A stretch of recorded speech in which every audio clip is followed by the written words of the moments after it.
Bible என்ற ஆங்கில சொல் பிப்லியோஸ் என்ற சொல்லிலிருந்து உருவானது. பிப்லியோஸ் என்பது ஆற்றின் கரையில் வளரும் ஒரு செடியின் பெயர். முன்னோர்கள் பிப்லியோஸ் செடி தண்டுகளை காகிதம் செய்ய பயன்படுத்தினர். பிப்லியோஸிலிருந்து காகிதங்களை உருவாக்கியதால் புத்தகத்திற்கு பைபிள் என்ற பெயர் வந்தது. பைபிள் என்றால் புத்தகம் அல்லது நூல் என்று பொருள். பரிசுத்த பைபிள் என்றால் பரிசுத்த புத்தகம். பரிசுத்த வேதாகமம் பொதுவாக பைபிள் என்று பிரபலமாக அறியப்படுகிறது.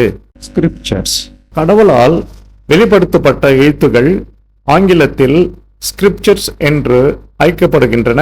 இந்த எழுத்துகள் மத நம்பிக்கை மற்றும் நடைமுறைகளை வெளிப்படுத்தும். எனவே அவற்றுடன் எதையும் கூட்டவும் குறைக்கவும் முடியாத ஒரு தரம் வாய்ந்த புஸ்தகமாக கருதப்படுகின்றன. பைபிளின் எழுத்துகள் உலகில் சில மதங்களுக்கு முதன்மையான ஆதாரமாய் கருதப்படுகின்றது.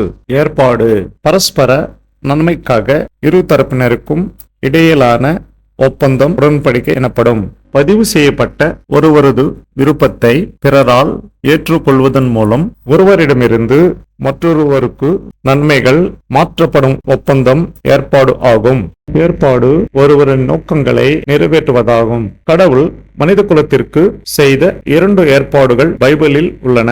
ஒன்று பழையது, மற்றொன்று புதியது. பழைய ஏற்பாடு பழையதல்ல, புதிய ஏற்பாடு புதியதல்ல.